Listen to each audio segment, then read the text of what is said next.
رَبَّنَا وَبَثْ فِيهِمْ رَسُولًا مِّنْهُمْ. O our Lord, send amongst them a messenger from within them. يَتْلُو عَلَيْهِمْ آيَاتِكَ, who should recite before them your verses. وَيُعَلِّمُهُمُ الْكِتَابَ وَالْحِكْمَةَ, and he should teach them both the law and the wisdom. وَيُزَكِّيهِمْ, and thus he should purify them. إِنَّكَ أَنْتَ الْعَزِيزُ الْحَكِيمُ, indeed you are the one who is mighty, wise. This is a continuation of the prayer which both Ibrahim and Ismail alayhimus salam were making while they were constructing the house of Allah, the Kaaba.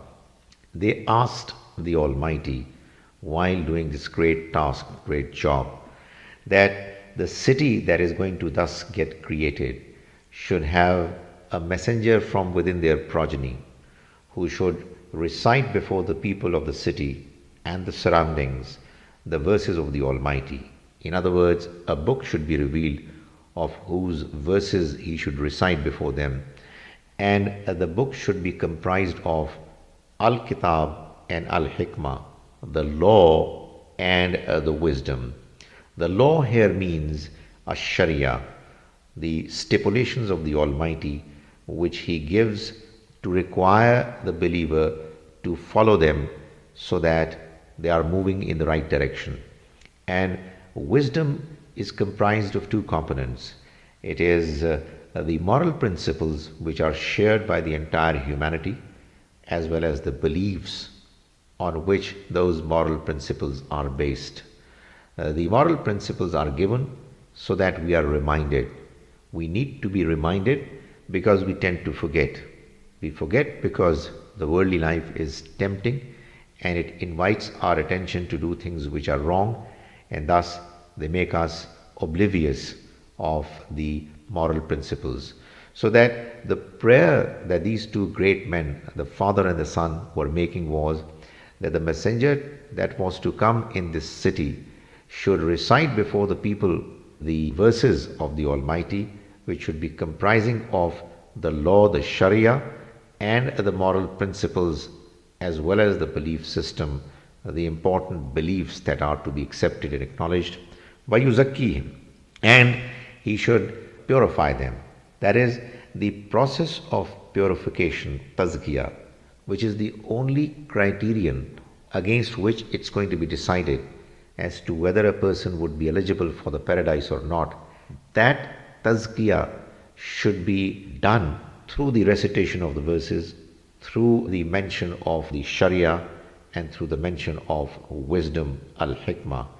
That is the prayer that these two great men made to the Almighty for this city to be conferred with that status.